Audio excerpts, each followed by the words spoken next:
बिस्मिल्लाहिर्रहमानिर्रहीम। दिल का मरीज अंडा खा सकता है? अगर खा सकता है तो रोजाना कितने अंडे खा सकता है?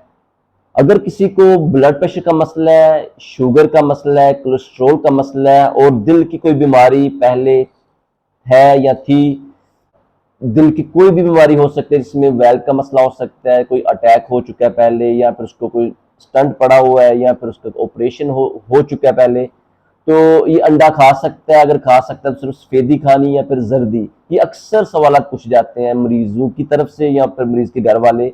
और ये मरीज जो हमारे ओल्ड एज में स्पेशली लोग आते हैं तो वो कंप्लेन ही करते हैं कि डॉक्टर साहब ये हमारे घर वाले बहुत जो सख्ती करते हैं, पाबंदी लगाते हैं कि आपने बिल्कुल ये नहीं खाना, ये नहीं खाना, ऐसा नहीं करना, और उनको परेशान कर देते हैं। जब परेशान होगा तो पेशेंट थोड़ा सा डिप्रेशन में जाएगा, एंजाइटी होगी, तो उससे मजीद बीमारी बिगड़ेगी।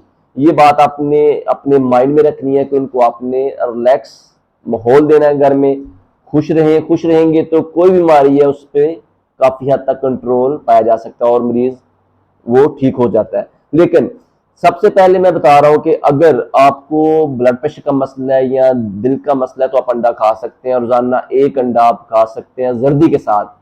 जो पहले स्टडीज थी या पहले जो कहा जाता था कि आप अंडा मत खाएं, उसमें स्पेशली जो जर्दी है उसमें वो बहुत खतरनाक है, वो तो जानलेवा है, वो तो आपका ब्लड प्रेशर बढ़ा देगी या वो तो आपका कोलेस्ट्रॉल लेवल बढ़ाएगी और आपकी जो अटैक हो सकता है, इस तरह कहा जाता था। लेकिन जो न्यू स्टडीज, न्यू गाइडलाइंस आई हैं, में एक अंडे में 200 मिलीग्राम तक जो वो लिपिड्स कोलेस्ट्रॉल होता है। तो इसका मतलब ये नहीं है कि आपने एक अंडा खाया और वो सारा का सारा कोलेस्ट्रॉल आपके बॉडी में, खून में चला गया। नहीं नहीं, कुछ कुछ मकदार तक जाता है हमारे जो है वो, जो हम डाइटरी लेते हैं, जो हम मुंह से खाते हैं, उसमें कुछ मकदार तक हमारे ब्लड में जाता है जो हम फैट्स लेते हैं बाहर से।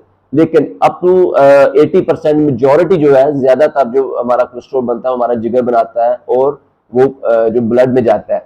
तो ये इतना इंपॉर्टेंट है जो हमारा अंडे में जो हमारे फैट्स हैं, ये एसेंशियल फैटी एसिड्स में बहुत ज्यादा इंपॉर्टेंट हमारे विटामिन हैं, जिसमें विटामिन डी जो बहुत इंपॉर्टेंट है हमारी हड्डियों के लिए, हमारे पट्ठों के लिए। क्योंकि अक्सर जो मरीज आते हैं शुगर के या फिर दिल के, वो यही कंप्लेन करते हैं, डॉक्टर साहब हमारी जो टांगे हैं या पट्टे हैं वो बहुत दर्द करते हैं, उसमें हम चल नहीं सकते।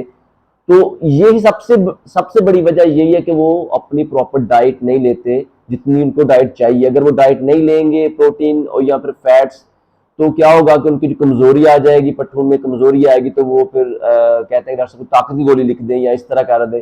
लेकिन ठीक है, वो भी ले सकते हैं, लेकिन अगर आप रोजाना एक अंडा ले रहे हैं तो आपको ऑलमोस्ट जो आपकी जो रिक्वायरमेंट है फैट्स की, जो मैं कह रहा हूँ जो हमारे जरूरी नमकियात हैं या कुछ विटामिन हैं, उससे पूरे हो जाते हैं। इसमें इसके अलावा विटामिन डी के अलावा विटामिन ए जो आंखों के लिए और हमारी स्किन के लिए बहुत इंपॉर्टेंट है, बहुत ही अच्छा रोल प्ले करता है। इसके अलावा उसमें पोटेशियम, सोडियम जो हमारे पट्ठों के लिए, हमारे दिल की जो उसको कवियत मिलती है, उसकी जो कंट्रैक्शन है दिल की, वो बहुत अच्छी, पोटेशियम स्पेशली, और हमारे जो दिमाग के लिए ये बहुत इंपॉर्टेंट है। इसके अलावा राइबोफ्लेविन एक विटामिन है, वो भी उसमें पाया जाता है, स्किन के लिए वो बहुत इंपॉर्टेंट है। इसके अलावा ब्लड प्रेशर काफी हद तक कंट्रोल रहता है अगर आप जर्दी खाते हो, तो उसमें हमारा एक एंजाइम है एंजियोटेंशन जो ब्लॉकिंग प्रॉपर्टीज की एक एंजाइम है, वो उसमें पाई जाती है, उससे वो ब्लड प्रेशर को कंट्रोल रखती है। तो ये बहुत इंपॉर्टेंट है। तो आपने बिल्कुल अंडा लेना, और जो जर्दी और सफेदी दोनों लें।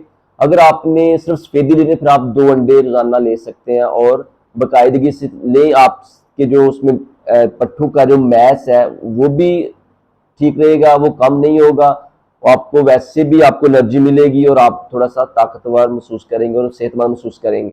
अगर कोई मरीज दिल का है या फिर ब्लड प्रेशर का मसला है तो आप उस पर इतनी पाबंदियां मत लगाएं, क्योंकि जो अगर कोई मसला हो चुका है, ऑलरेडी बीमारी आ चुकी है, तो आप उसको इतनी ज्यादा पाबंदियां लगाकर उसको इतना कोई फाका नहीं कर सकते। अलबत्ता ये है कि आप बहुत ज्यादा ऐसी चीज इस्तेमाल ना करें, इससे जो कह सकते हैं कि सडनली कोई ऐसा ऐसी बात परहेजी करें और कोई मसला हो जाए। लेकिन आप जो नॉर्मल डाइट है वो दे सकते हैं, क्योंकि अगर आप नॉर्मल डाइट नहीं देंगे तो जो आप बीमारी तो अपनी जगह है ही है, जो मरीज है बेचारा वो बिल्कुल कमजोर हो जाएगा। और अक्सर हमने देखा है वेट लॉस हो जाएगा, वेट लॉस होगा तो वो मसले ज़्यादा गंभीर हो जाएंगे, पेशेंट बेचारा जो अपनी नॉर्मल ज़िंदगी है वो नहीं गुजार सकेगा, उसको दूसरे मसले स्टार्ट हो जाएंगे। तो बेहतर आप उनको एक नॉर्मल बैलेंस डाइट जो है वो लाजमी दें। और जो अंडा है वो मैं यही रिकमेंड करूंगा कि आप रोज़ाना एक अंडा ओल्ड एज में आप सुबह के टाइम मरीज को खिलाएं और उसको हेल्दी रखें। तो अंडा एक बहुत अच्छी डाइट है और अच्छी उसमें ऑलमोस्ट सारे उसमें जो न्यूट्रिएंट्स हैं, उसके विटामिन हैं, जो उसमें लिपिड्स हैं, उसमें जो हमारी प्रोटीन है वो पाई जाती है। तो आप उसको पेशेंट को सुबह के टाइम या फिर रात के टाइम एक अंडा दे सकते हैं। तो इंशाल्लाह आप इसके रिजल्ट देखेंगे, आप पेशेंट को भी देखेंगे, वो पेशेंट हेल्दी महसूस करेगा। Thank you.